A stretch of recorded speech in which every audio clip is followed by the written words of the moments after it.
Hello दोस्तों, आप सभी का हार्दिक स्वागत है एजुकेशन गैलेक्सी में। आज अपन बात करेंगे आप सभी के लिए वैसे प्रश्न जो कि सोशल साइंस यानी सामाजिक विज्ञान के जो आपके एग्जाम में पूछे जाएंगे। यानी आपके जो 8 मार्च के जो एग्जाम होने वाले यानी कल जो होने वाले हैं, या आपको कभी भी यह वीडियो मिलता है तो यह वीडियो आपको एग्जाम से पहले जो है आपको जरूर देख लेना, क्योंकि वायरल सेट आपका एक करने वाले हैं। जैसा कि आप लोग यहाँ पर देख सकते हैं, आपके एनुअल एग्जाम जो है उसके लिए सोशल साइंस यानी सामाजिक विज्ञान का वायरल सेट एक करने वाले, और जो कि यहाँ से डायरेक्टली एग्जाम में आपको क्वेश्चन जो है पूछे जाएंगे। और आपको इस बार का पैटर्न क्या है, तो 80 ऑब्जेक्टिव में से आपको 40 का ही आंसर देना है, और एक एक क्वेश्चन अगर आप लोग अच्छी तरह से तैयारी कर लेंगे तो कल के एग्जाम यानी 8 मार्च के एग्जाम में एकदम कमाल करके आएंगे। क्योंकि आपको पता होगा जब इसका एग्जाम रद्द हो चुका है तब इसका क्वेश्चन थोड़ा लेवल जो है ये बढ़ा देगा। और आपको ये भी बता देता हूं कि आपके कल के एग्जाम थोड़ा टाइट होगा, ये फिक्स ही है, तो इसलिए आपको अच्छी तरह से तैयारी कर लेना है। ओके, चलो क्वेश्चन नंबर 1, एक एक क्वेश्चन सारे बच्चे याद कर लीजिए और एग्जाम में कल कमाल कर देंगे, ये मेरा फुल गारंटी है। तो आपको अच्छी तरह से याद कर लीजिए, ठीक है। देखो क्वेश्चन नंबर 1 पूछा जाए, दुनिया के मजदूरों जो है एक हो, यह कथन किस, यानी दुनिया के जो मजदूरों है यह एक हो, यह कथन किसका था? यह कथन जो है कार्ल मार्क्स का था। यानी आपके ऑप्शन बी बिल्कुल सही उत्तर होगा, पहले ही बता दिया हूं। कोई भी क्वेश्चन जो है आपको अच्छी तरह से सारे क्वेश्चन याद कर लेना है, क्योंकि बेहद बेहद इंपॉर्टेंट। हम नहीं चाहते हैं कि किसी का भविष्य का सवाल है, तो इसलिए जो है बहुत ही मेहनत करने के बाद ये सारे क्वेश्चन आपके लिए लाया हूं, जो कि आपके एग्जाम में बेहद और डायरेक्टली पूछे जाएंगे। तो आपको अच्छी तरह से याद रखना है, सारे क्वेश्चन याद करना है, ना कि 10 क्वेश्चन याद करो और बाकी छोड़ दो, सारे क्वेश्चन। तो दुनिया के मजदूरों जो है एक हो, यह कथन जो है किसका था? यह कथन था आपका कार्ल मार्क्स का। ऑप्शन बी सही उत्तर है। नेक्स्ट क्वेश्चन, चलो क्वेश्चन नंबर 2 देखिए, पूछा जा रहा है, मोस्ट इंपॉर्टेंट क्वेश्चन है। देखिए वैज्ञानिक समाजवाद की अवधारणा का जो प्रतिपादन जो है किसने किया? तो वैज्ञानिक समाजवाद जो है इसकी जो है यानी इसकी जो अवधारणा का जो प्रतिपादन जो है यह जो है कार्ल मार्क्स ने किया था। आपके ऑप्शन बी बिल्कुल सही उत्तर है। नेक्स्ट क्वेश्चन एकदम फटाफट और जल्दी से जल्दी आपको सारे क्वेश्चन कराऊंगा जो कि एग्जाम में पूछे जाएंगे। चलिए क्वेश्चन नंबर 3 है, यंग इटली, यंग इटली की स्थापना किसने की? यंग इटली की बात हो रही है और इसकी स्थापना जो है मेजीन ने की थी। याद रखना, ऑप्शन बी बिल्कुल सही उत्तर होगा, मेजीन ने ही जो है यंग इटली की स्थापना की। ऑप्शन बी बिल्कुल सही उत्तर है। नेक्स्ट क्वेश्चन एकदम मजे से पढ़ते चलिए और याद करते चलिए एक एक क्वेश्चन। क्वेश्चन नंबर 4 देखिए, सीडान का युद्ध जो है कब हुआ था? तो सीडान की बात हो रही है, तो सीडान का युद्ध जो हुआ था यह हुआ था 1870 ईस्वी में। आपके ऑप्शन सी बिल्कुल सही उत्तर होगा, 1870 ईस्वी में जो है सीडान का युद्ध हुआ था। नेक्स्ट क्वेश्चन फटाफट, जो लाइक और सब्सक्राइब नहीं किए तो इतना बढ़िया तैयारी आपको किसी भी चैनल पे नहीं मिलने वाला है, तो लाइक और सब्सक्राइब कर लीजिए। साथ ही साथ आपको इस चैनल पे जो है आपको पीडीएफ भी फ्री में मिलता है, तो साथ ही साथ आप लोग सब्सक्राइब कर लीजिए। चलो क्वेश्चन नंबर 5 देखो, और पीडीएफ के लिए बाद में बता दूंगा आपको कैसे पीडीएफ मिलेगा, ठीक है। चलो वीडियो में ही बता देंगे तो आप लोग अच्छी तरह से समझते चलिए। क्वेश्चन नंबर 5 देखिए, वियतनाम में जो है टोकिन की फ्री स्कूल यानी टोकिन फ्री स्कूल की स्थापना कब हुई थी? यानी टोकिन फ्री स्कूल की स्थापना जो है यह हुई थी 1907 ईस्वी। याद रखना 1907 ईस्वी में जो है वियतनाम में जो है टोकिन फ्री स्कूल की स्थापना हुई थी। आपके ऑप्शन नंबर क्या हो जाएंगे? ऑप्शन नंबर ए बिल्कुल सही उत्तर होगा, 1907 ईस्वी। नेक्स्ट क्वेश्चन फटाफट एकदम मजे से याद करते चलिए सारे क्वेश्चन।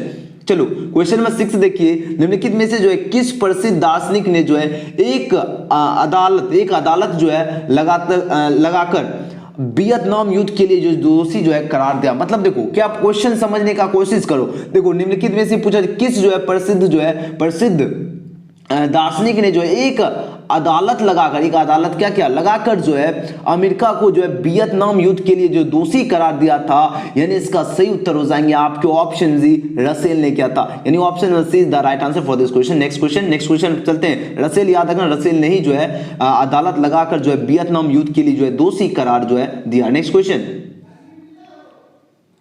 देखिए, 7 नंबर क्वेश्चन क्या पूछा जा रहा है? 7 नंबर पूछा जा रहा है, औद्योगिकीकरण की प्रक्रिया सबसे पहले कहां शुरू हुई? यानी जो औद्योगिकीकरण की जो प्रक्रिया है सबसे पहले जो है कहां पर शुरू हुई, कौन से देश में हुई थी? आपके 4 ऑप्शन दिया गया है, इसका सही उत्तर हो जाएंगे आपके ऑप्शन नंबर इंग्लैंड होगा। हाँ, England is the right answer for this question. England में ही जो है औद्योगिकीकरण की प्रक्रिया जो है सबसे पहले, याद रखना सबसे पहले की बात हो रही है, यह इंग्लैंड में जो है शुरू हुई थी। नेक्स्ट क्वेश्चन की ओर बढ़ते हैं फटाफट, एकदम बढ़िया बढ़िया सारे क्वेश्चन है, याद रखना औद्योगिकरण की प्रक्रिया आपका इंग्लैंड में हुई शुरू। नेक्स्ट क्वेश्चन 8 नंबर क्वेश्चन देखिए, 8 नंबर क्वेश्चन क्या पूछा जा रहा है, पूछा जा रहा है वाटर फ्रेम का आविष्कार किसने किया था। वाटर फ्रेम का आविष्कार जो है यह किए थे सैमुअल जो है क्रॉम्पटन किए थे, यानी ऑप्शन डी बिल्कुल सही उत्तर होगा। याद रखना वाटर फ्रेम, याद रखना वाटर फ्रेम का आविष्कार जो है किसने किया था, तो सैमुअल जो है क्रॉम्पटन जो है इन्होंने ही जो है वाटर फ्रेम का आविष्कार किया। ऑप्शन डी बिल्कुल सही उत्तर है। नेक्स्ट क्वेश्चन, एक एक क्वेश्चन पहले ही बता दिया हूं, सारे बच्चे इसी तरह से याद करते चलिए। क्वेश्चन नंबर 9, लंदन में जो है अनिवार्य प्राथमिक शिक्षा कब लागू हुई। अब देखो लंदन की बात हो रही है, अनिवार्य जो है प्राथमिक शिक्षा जो है कौन सी ईस्वी में लागू हुई थी, यह 1870 में लागू हुई थी। आपके ऑप्शन सी बिल्कुल सही उत्तर होगा। याद रखना 1870 ईस्वी में जो है लंदन में अनिवार्य प्राथमिक शिक्षा लागू हुई थी। आपकी सी सही उत्तर है। नेक्स्ट क्वेश्चन, चलिए क्वेश्चन नंबर 10 देखिए। क्वेश्चन नंबर 10 पूछा जा रहा है निम्नलिखित में से कौन सा पटना का प्राचीन नाम नहीं। अब पटना का प्राचीन नाम पूछा जा रहा नहीं है, तो देखो पटना का पाटलिपुत्र प्राचीन नाम हुआ, कुसुमपुर हो गया प्राचीन नाम, और अजिम्बा जो है बाद भी हो गया, ये आपका प्राचीन नाम नहीं हो गया। राजगीर आपका पटना का प्राचीन नाम नहीं है, डी इसका सही उत्तर है। चलिए नेक्स्ट क्वेश्चन फटाफट एकदम मजे से पढ़ते चलिए। क्वेश्चन में 11 देखिए, भारत की किस राज्य में वन का सबसे अधिक जो है विस्तार पाया जाता है, यानी सबसे ज्यादा विस्तार जो है कहां पर पाया जाता है, भारत की बात हो रही है। याद रखना यानी कौन से राज्य में हो पाया जाता है, याद रखना मध्य प्रदेश में पाया जाता है। आपके ऑप्शन सी बिल्कुल सही उत्तर होगा। याद रखना तो भारत की किस राज्य में वन का जो है सबसे अधिक यानी सबसे ज्यादा जो है विस्तार पाया जाता है, मध्य प्रदेश में पाया जाता है। सी सही उत्तर है। चलिए नेक्स्ट क्वेश्चन, चलिए क्वेश्चन नंबर 12 देखिए, मोस्ट इंपोर्टेंट क्वेश्चन है। 12 नंबर पूछा जाए समुद्री क्षेत्र में राजनीतिक सीमा के कितने किलोमीटर क्षेत्र तक जो है राष्ट्रीय संपदा जो है निहित, यानी राष्ट्रीय संपदा जो है निहित है, मतलब जरूरी है कि इतना तक में आप लोग राजनीतिक सीमा में जो आप लोग क्षेत्र क्या कर सकते हो, समुद्री क्षेत्र में जो है निहित कर सकते हो, मतलब कुछ भी कर सकते हो। तो कितना किलोमीटर ये पूछा जा रहा है, ये जो है आपके देखिए 4 ऑप्शन दिया गया है, इसका सही उत्तर होगा आपके 12.2 किलोमीटर, यानी ऑप्शन सी बिल्कुल सही उत्तर होगा। एकदम फटाफट याद रखना, क्वेश्चन देखते ही एग्जाम में आप आंसर मारना है उस तरह याद कीजिए। देखो समुद्री क्षेत्र में जो है राजनीतिक सीमा जो यानी राजनीतिक सीमा के जो कितने किलोमीटर क्षेत्र तक जो है राष्ट्रीय संपदा निहित होता है, तो 12.2 किलोमीटर तक। ओके नेक्स्ट क्वेश्चन, एकदम सारे क्वेश्चन याद रखना आप सभी को, कल के एग्जाम में कमाल कर देना है। 13 नंबर क्वेश्चन देखिए, निम्नलिखित में से कौन सा जो है कारक जो है मृदा निर्माण में जो महत्वपूर्ण है। अब देखो मृदा निर्माण के लिए पूछा जा रहा है महत्वपूर्ण जो है कौन सा जो है कारक की बात हो रही है, तो यह जो कारक है यह आपका हो जाएगा, देखो चट्टान भी हो गया, जलवायु भी होता है, पेड़ पौधे भी होता है, यानी ऑप्शन डी इसका बिल्कुल सही उत्तर होगा इनमें से सभी। याद रखना निम्नलिखित में से जो है कौन सा कारक जो है मृदा निर्माण में जो है सबसे महत्वपूर्ण होगा, तो चट्टान हो गया, जलवायु और पेड़ पौधे दोनों, यानी ऑप्शन डी इसका सही उत्तर होगा इनमें से सभी। चलिए नेक्स्ट क्वेश्चन फटाफट एकदम मजे से पढ़ते चलिए और याद करते चलिए। क्वेश्चन में 14 देखिए, छत्तीसगढ़ भारत का कितना प्रतिशत लौह अयस्क का उत्पादन करता है, यानी लौह अयस्क का उत्पादन जो है छत्तीसगढ़ जो है भारत का कितना परसेंट करता है, ये जो है भारत का 20% करता है। याद रखना 20% जो है ये उत्पादन करता है भारत का छत्तीसगढ़, ऑप्शन 20 का बिल्कुल सही उत्तर होगा 20%। नेक्स्ट क्वेश्चन एकदम मजे से पढ़ते चलिए, मजेदार और कल के एग्जाम में कमाल करना है। 15 नंबर देखिए, गोंडवाना समूह के कोयले का निर्माण हुआ था, यानी कितने करोड़ वर्ष पूर्व जो है गोंडवाना समूह के कोयले का निर्माण हुआ था, यह निर्माण हुआ था आपका 20 करोड़ वर्ष पूर्व हुआ था। याद रखना आपके ऑप्शन ए बिल्कुल सही उत्तर होगा, 20 करोड़ वर्ष पूर्व जो है गोंडवाना समूह के कोयले का निर्माण हुआ था। नेक्स्ट क्वेश्चन की ओर बढ़ते हैं। क्वेश्चन नंबर 16, क्वेश्चन नंबर 16 देखिए पूछा जा रहा है असंतरणशील कृषि प्रसिद्धि जो है पश्चिम घाट में किस स्थानीय नाम से जाना जाता है, इसका सही उत्तर क्या हो जाएगा, इसका सही उत्तर हो जाएंगे आपके ऑप्शन नंबर ए होगा कुमारी के नाम से जाना जाता है। याद रखना स्थानांतरणशील, देखो स्थानांतरणशील कृषि जो है पद्धति को जो है पश्चिम घाट में किस स्थानीय नाम से जाना जाता है, याद रखना कुमारी के नाम से, यानी कुमारी होता है ना उस नाम से जाना जाता है। नेक्स्ट क्वेश्चन फटाफट, वीडियो पसंद आया लाइक सब्सक्राइब सभी कर लीजिए बच्चे, आप लोग खुद ही समझदार हो। क्वेश्चन नंबर 17 देखिए, काली मिट्टी का दूसरा नाम क्या है, तो काली मिट्टी जो है इसका दूसरा नाम होता है रेगुड़ मिट्टी, यानी आपके ऑप्शन ए बिल्कुल सही उत्तर होगा, रेगुड़ मिट्टी जो है काली मिट्टी का दूसरा नाम है। नेक्स्ट क्वेश्चन की ओर बढ़ते हैं, एकदम फटाफट याद करते चलिए और एग्जाम में कमाल करना है आप सभी को। क्वेश्चन नंबर 18 देखिए, निम्न में से कौन सा उद्योग बॉक्साइट को जो है कच्चे माल के रूप में प्रयोग करता है। अब जो बॉक्साइट है इसको कच्चे माल के रूप में जो है कौन प्रयोग करता है, इसका सही उत्तर हो जाएगा आपके ऑप्शन नंबर डी, एल्युमिनियम करता है। याद रखना एल्युमिनियम ही जो है ये जो है पूछा जाए निम्न में से कौन सा उद्योग जो है ये बॉक्साइट को क्या करता है कच्चे माल के रूप में यूज करता है, यह होता है एल्युमिनियम का प्रयोग करता है। नेक्स्ट क्वेश्चन अगले क्वेश्चन की ओर बढ़ते हैं। क्वेश्चन 19 देखिए, क्वेश्चन 19 पूछा जा रहा है संजय गांधी जैविक उद्यान बिहार राज्य के किस नगर में स्थित है, यानी कौन से नगर में स्थित है। याद रखना यह नगर आपका हो गया पटना में। याद रखना, याद है पटना का ही दूसरा नाम पाटलिपुत्र भी होता है। याद रखना पटना में ही स्थित है संजय गांधी जैविक उद्यान बिहार राज्य की जो किस नगर में स्थित है। याद रखना पटना में ही स्थित है। नेक्स्ट क्वेश्चन फटाफट एकदम मजे से पढ़ते चलिए। क्वेश्चन नंबर 20 देखिए, पूछा जाए बिहार में रज्जू मार्ग कहां है। बिहार की बात हो रही है, रज्जू मार्ग जो है बिहार में कहां है, यह आपका राजगीर। याद रखना रज्जू से याद रखना राजगीर में स्थित है रज्जू मार्ग। ऑप्शन बी बिल्कुल सही उत्तर है। नेक्स्ट क्वेश्चन एकदम एक एक क्वेश्चन को गौर से याद करते चलिए, एग्जाम में कमाल करना है आप सभी को। 21 नंबर क्वेश्चन देखिए, संघीय व्यवस्था के में जो है केंद्र और राज्यों के बीच में जो है उत्पन्न जो है विवादों को कौन निपटाता। आप देखो संघीय व्यवस्था जो होती है मतलब जिसमें जो केंद्र और राज्यों के बीच में जो उत्पन्न विवाद मतलब लड़ाई झगड़ा होगा उसको कौन निपटाता है, तो इसको जो है न्यायालय निपटाता है। आप लोग देखते होंगे न्यायालय में जो है वाद विवाद दोनों पक्ष विपक्ष होते हैं, तो वही यहाँ पर पूछा जा रहा है। यानी संघीय व्यवस्था में जो है केंद्र और राज्यों के बीच जो उत्पन्न विवादों को जो है न्यायालय निपटाता है। नेक्स्ट क्वेश्चन चलिए 22 नंबर क्वेश्चन देखिए, संघीय व्यवस्था में जो है सरकार जो है कितने स्तरों की होती है। अब जो संघीय व्यवस्था में जो सरकार है या कितनों स्तरों की जो होती है, ये जो स्तर होती है त्रिस्तरीय होती है। आपके ऑप्शन सी बिल्कुल सही उत्तर होगा। याद रखना कितने स्तरों की, तो त्रिस्तरीय स्तरों की। नेक्स्ट क्वेश्चन एकदम बढ़िया से पढ़ते चलिए और एग्जाम में कल आपको कमाल करना है। 23 नंबर क्वेश्चन, भारत में कहां जो है औरतों के लिए आरक्षण की व्यवस्था है। तो भारत में जो है औरतों के लिए आरक्षण की जो व्यवस्था है ये पूछा जा रहा है कहां पर है, तो यह आपका हो गया पंचायती राज संस्थाएं में जो है आरक्षण की व्यवस्था है। आपके ऑप्शन डी बिल्कुल से उत्तर हुआ। याद रखना भारत में कहां औरतों के लिए आरक्षण की व्यवस्था है, याद रखना पंचायती राज संस्थाएं में। नेक्स्ट क्वेश्चन 24 नंबर क्वेश्चन देखिए, पूछा जा रहा है निम्नलिखित में कौन जो है भारतीय किसान यूनियन के नेता थे। भारतीय किसान यूनियन के नेता पूछा जा रहा है कौन थे, तो भारतीय किसान यूनियन के नेता इसका राइट आंसर हो जाएगा महेंद्र सिंह जो है टिकैत, यानी टिकैत यानी ऑप्शन सी बिल्कुल सही उत्तर होगा। याद रखना महेंद्र सिंह धोनी से याद रखना महेंद्र सिंह टिकैत, यानी निम्नलिखित में कौन जो है भारतीय किसान यूनियन का नेता थे, यह थे महेंद्र सिंह टिकैत। नेक्स्ट क्वेश्चन एकदम मजे से पढ़ते चलिए और एग्जाम में कमाल करना है। 25 नंबर क्वेश्चन देखिए, सूचना के अधिकार आंदोलन की शुरुआत कहां से हुई। यानी जो सूचना का अधिकार आंदोलन है इसकी शुरुआत यानी स्टार्टिंग जो है कहां से हुई थी, यानी कहां से हुई थी, तो इसकी स्टार्टिंग हुई थी राजस्थान से। याद रखना आपके ऑप्शन ए बिल्कुल से उत्तर होगा, यानी सूचना के अधिकार आंदोलन की शुरुआत जो आपका राजस्थान से हुई थी। नेक्स्ट क्वेश्चन 26 नंबर क्वेश्चन देखिए, राष्ट्रीय पुनर्वास नीति कब जो है स्वीकृति हुई। यानी राष्ट्रीय जो है पुनर्वास नीति जो है कब स्वीकृति हुई, कौन से ईस्वी में स्वीकृति हुई थी। याद रखना 2003 ईस्वी में यह स्वीकृति हुई थी। 20 का सही उत्तर होगा 2003। याद रखना राष्ट्रीय पुनर्वास नीति जो है 2003 ईस्वी में इनको जो है स्वीकृति यानी इसकी मंजूरी मिली थी 2003 ईस्वी। नेक्स्ट क्वेश्चन एकदम बढ़िया से पढ़ते चलिए, कल के एग्जाम में आपको किसी प्रकार का चीट चलने तो देगा नहीं, तो आपको एकदम मेहनत से ही रिजल्ट करना है।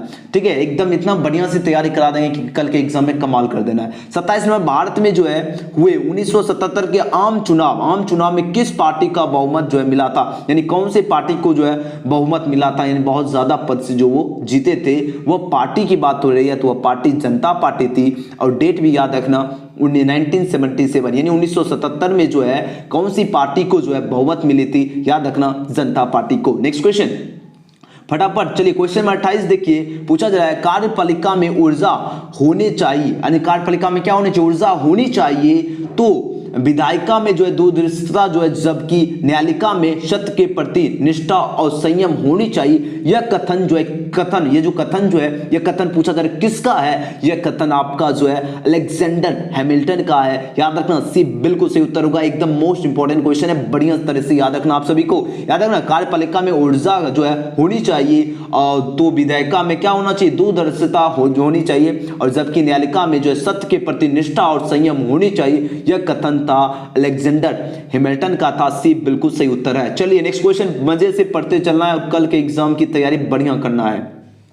29 नंबर क्वेश्चन देखिए, क्षेत्रवाद की जो है भावना एक जो है कुपरिणाम है, यानी किसका कुपरिणाम है, क्षेत्रवाद की जो है भावना यानी कुपरिणाम की बात हो रही है, तो किसका कुपरिणाम है, यह जो है अलगाववाद की जो है कुपरिणाम है। याद रखना मोस्ट इंपॉर्टेंट क्वेश्चन है, यानी क्षेत्रवाद की भावना जो इसका की जो है किसका कुपरिणाम है, याद रखना अलगाववाद की कुपरिणाम है। नेक्स्ट क्वेश्चन चलिए बढ़ते हैं, question number 30 most important question है। क्वेश्चन नंबर 30 देखिए, पूछा जा रहा है मुद्रा का प्राथमिक कार्य कौन सा है? मुद्रा का प्राथमिक कार्य जो है कौन सा है? यह जो है आपका विनिमय का माध्यम ही जो है मुद्रा का प्राथमिक कार्य है। आपके ऑप्शन ए बिल्कुल सही उत्तर होगा। याद रखना, मुद्रा का प्राथमिक कार्य जो है विनिमय का माध्यम है। नेक्स्ट क्वेश्चन चलिए, क्वेश्चन नंबर 31 देखिए।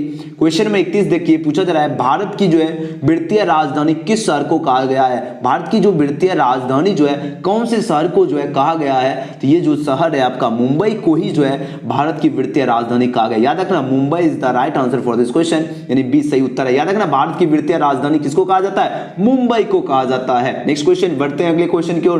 क्वेश्चन नंबर 32 देखिए, अर्थव्यवस्था की आर्थिक क्रियाओं को जो कितने भागों में बांटा जा सकता है? तो कितने भागों में बांटा जा सकता है? याद रखना, 3 भागों में बांटा जा सकता है। ऑप्शन बी बिल्कुल सही उत्तर होगा। यानी अर्थव्यवस्था की जो आर्थिक क्रियाओं को जो कितने भागों में बांटा जा सकता है? तो 3 भागों में बांटा जा सकता है। नेक्स्ट क्वेश्चन की ओर बढ़ते हैं। क्वेश्चन नंबर 33 देखिए, पूछा जा रहा है उत्पादन एवं आय गणना की विधि जो है आर्थिक दृष्टिकोण से जो है क्या है? यानी आर्थिक दृष्टिकोण से जो है यह उपयुक्त सभी होगा, क्योंकि सहज भी होता है, वैज्ञानिक और व्यवहारिक भी होता है, यानी इसका बिल्कुल सही उत्तर होगा। यानी उत्पादन और आय गणना की विधि जो आर्थिक दृष्टिकोण से सहज भी होता है, वैज्ञानिक भी होता है और व्यवहारिक भी होता है, यानी इसका डी बिल्कुल सही उत्तर होगा, उपयुक्त सभी। नेक्स्ट क्वेश्चन, फटाफट लाइक सब्सक्राइब कर लीजिए जो नहीं किए हैं, क्योंकि आप लोग समझदार हैं। चलो, क्वेश्चन नंबर 34 पूछा जा रहा है मानव पूंजी की प्रमुख घटक कितने हैं? मानव पूंजी की जो है प्रमुख घटक की बात हो रही है, ये तो आपको याद ही होना चाहिए। कितनी होती है? ये 5 होती है। मोस्ट इंपॉर्टेंट क्वेश्चन है, याद रखना, मानव पूंजी के प्रमुख घटक 5 होते हैं। नेक्स्ट क्वेश्चन चलिए, क्वेश्चन नंबर 35 देखिए, भारत में जो है उपभोक्ता संरक्षण अधिनियम की घोषणा कब हुई? भारत में उपभोक्ता संरक्षण जो है संरक्षण अधिनियम जो है इसकी घोषणा जो है कौन से ईस्वी में हुई थी? इसकी घोषणा हुई थी 1988 ईस्वी। याद रखना, 1988 यानी 1988 ईस्वी में जो है भारत में उपभोक्ता संरक्षण अधिनियम जो है घोषणा जो है की गई थी 1988 ईस्वी में। नेक्स्ट क्वेश्चन, फटाफट एकदम बढ़िया तरह से याद रखना सारे क्वेश्चन। 36 नंबर क्वेश्चन देखिए, सोने की जो आभूषण की शुद्धता की पहचान किस चिन्ह से की जाती है? तो हॉलमार्क से की जाती है। अगर आप लोग मम्मी पापा अगर कुछ भी अगर पहनते होंगे तो वहां पर आप लोग देखना सोने में जो है लिखा होगा हॉलमार्क, एकदम छोटे अक्षर में हॉलमार्क लिखा, और इससे ही पता चलता है सोने की शुद्धता की पहचान की जाती है हॉलमार्क से, यानी 20 का बिल्कुल सही उत्तर होगा। हॉलमार्क से ही जो है सोने की शुद्धता की पहचान की जाती है, 20 का बिल्कुल सही उत्तर होगा। अच्छी तरह से याद रखना, ठीक है, याद रखना, सोने की शुद्धता हॉलमार्क से। नेक्स्ट क्वेश्चन चलिए, 37 नंबर क्वेश्चन। 37 नंबर है जनसंख्या के वितरण के आधार पर जो है वंचित परिवार की जो है प्रतिशतता जो है कितना, यानी प्रतिशत पूछा जा रहा है कितनी होती है? तो इसका सही उत्तर हो जाएंगे ऑप्शन नंबर 51.3% होते हैं। कितने परसेंट होते हैं? 51.3% जो है ये जनसंख्या के वितरण के आधार पर वंचित परिवार के प्रतिशत होता है 51.3%। नेक्स्ट क्वेश्चन चलिए, 38 नंबर क्वेश्चन। 38 नंबर क्वेश्चन है हमारे देश का कौन सा शहर सूचना प्रौद्योगिकी का तथा सॉफ्टवेयर शक्ति का प्रतीक बन गया है? यानी कौन सा जो है शहर बन गया है, ये पूछा जा रहा है। इसका सही उत्तर क्या हो जाएंगे? मोस्ट इंपॉर्टेंट क्वेश्चन है, इसका सही उत्तर हो जाएगा बेंगलोर। याद रखना, बेंगलोर जो है यह हमारे देश का जो है कौन सा शहर जो है सूचना प्रौद्योगिकी का तथा सॉफ्टवेयर का जो है शक्ति का प्रतीक बन गया, ये बेंगलोर बन गया। याद रखना, सही उत्तर है। नेक्स्ट क्वेश्चन 39 नंबर क्वेश्चन देखिए, क्या पूछा जा रहा है महासागर की तली पर जो है होने वाले कंपन को किस नाम से जाना जाता है? एग्जाम में पूछे जाएंगे, याद रखना। तो इसे जो है महासागर की तली पर होने वाले जो कंपन होते हैं इसको जो है सुनामी के नाम से जाना जाता है। याद रखना, इसका बिल्कुल सही उत्तर है, सुनामी के नाम से जो है महासागर की तली पर होने वाले कंपन को जाना जाता है। किस नाम से? सुनामी के नाम से। नेक्स्ट क्वेश्चन, अगले क्वेश्चन की बात है, क्वेश्चन नंबर 40। क्वेश्चन नंबर 40 देखिए, पूछा जा रहा है 26 दिसंबर 2004 को विश्व के किस हिस्से में भयंकर जो है सुनामी आया था? अब 26 दिसंबर 2004 की बात हो रही है और विश्व के किस हिस्से में जो है भयंकर सुनामी आया था? याद रखना, यह विश्व की बात हो रही है। इसका सही उत्तर आपके ऑप्शन में डी होगा, बंगाल की खाड़ी में भयंकर सुनामी आई थी 26 दिसंबर 2004। याद रखना, 26 दिसंबर 2004 को जो है ये बंगाल की खाड़ी में जो है भयंकर जो है सुनामी आया था, यानी ऑप्शन डी बिल्कुल सही उत्तर है। तो अभी 40 क्वेश्चन कराए, अभी सबसे मोस्ट इंपॉर्टेंट बात बताने वाला हूं, सभी बच्चे सबसे पहले समझ लो। जो आपका लाइव क्लास यानी एग्जाम से पहले कल सुबह और आज रात जो आपको एजुकेशन गैलेक्सी पर और कल सुबह एजुकेशन स्टडी पर एग्जाम से पहले ऑब्जेक्टिव सब्जेक्टिव का सॉल्यूशन करेंगे एजुकेशन स्टडी पर। याद रखना, आप लोग को लिंक कमेंट बॉक्स में मिल जाएगा, आप लोग जाकर जरूर सब्सक्राइब कर लेना, क्योंकि एग्जाम से पहले सारे क्वेश्चन को आपको रिविजन कर देंगे ताकि एग्जाम में कमाल कर देना। और आज का लाइव क्लासेस जो है आपका 6 बजे जो है PM से शुरू होगा और 10 बजे तक चलेगा। कम से कम 4 घंटा का जो है लाइव सेशन चलाएंगे, जिसमें ऑब्जेक्टिव सब्जेक्ट आपका पूरा बुक जो है कंप्लीट करने वाले हैं। तो दोनों चैनल को आप लोग सब्सक्राइब करके बेल आइकन प्रेस करना, लाइक और शेयर जरूर करना। आपको इस स्क्रीन में 2 वीडियो मिल रही है, तो दोनों वीडियो आप लोग जो है जाकर देख लीजिए, ठीक है। और जितने भी वीडियो अपलोड हो चुका है सारे वीडियो आप लोग सबसे पहले आप लोग देख लीजिए, ठीक है। मिलते हैं नेक्स्ट वीडियो में। Thanks for watching. और PDF के लिए आप लोग इस नंबर पे हाई हेलो कर सकते हैं, ठीक है। आप लोगों को PDF जिनको भी चाहिए व्हाट्सएप ग्रुप में जुड़ जाना है 9798030243। इस नंबर पर हाई या हेलो लिखेंगे, आपको ऑटोमेटिक एक चिट्ठी मिलेगा इस तरह से लेटर, जिसमें यहाँ पर ज्वाइन बटन रहेगा, उस पर क्लिक करके आपको ज्वाइन हो जाएंगे। और मिलते हैं नेक्स्ट वीडियो में। Thanks for watching. जरूर शेयर और लाइक करना आप लोग, ठीक है।